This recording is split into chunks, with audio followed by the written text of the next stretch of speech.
एक समय की बात है। जंगल में एक मोर रहता था। वह अपनी सुंदरता के लिए प्रसिद्ध था, लेकिन उसकी आवाज बहुत खराब थी। जब भी वह बोलता था, तो उसकी आवाज सुनकर सभी जानवर भाग जाते थे।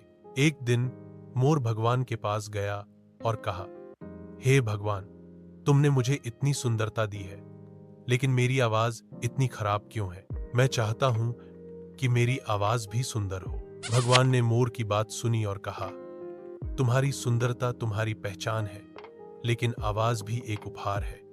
जाओ, कोयल से मिलो, वह तुम्हें आवाज की कीमत सिखाएगी। मोर कोयल के पास गया और कहा, कोयल बहन, भगवान ने मुझे आपकी आवाज की तारीफ की है। आपकी आवाज इतनी मधुर है, जबकि मेरी आवाज खराब है। कोयल ने मोर को देखा और कहा, भाई, तुम बहुत सुंदर हो, लेकिन मैं तुम्हारी आवाज की तारीफ करती हूँ। वह अनोखी है। मेरी आवाज मधुर है, लेकिन मैं तुम्हारी सुंदरता की तरह आकर्षक नहीं हूँ। मोर और कोयल ने एक दूसरे की बातें सुनी और समझ गए कि हर किसी के पास कुछ न कुछ विशेष होता है। मोर ने कहा, कोयल बहन, मैं चाहता हूं कि मेरी आवाज भी तुम्हारी तरह मधुर हो। कोयल ने कहा, भाई, भगवान ने हमें अलग अलग बनाया है। तुम्हारी सुंदरता और मेरी आवाज दोनों ही अनमोल है।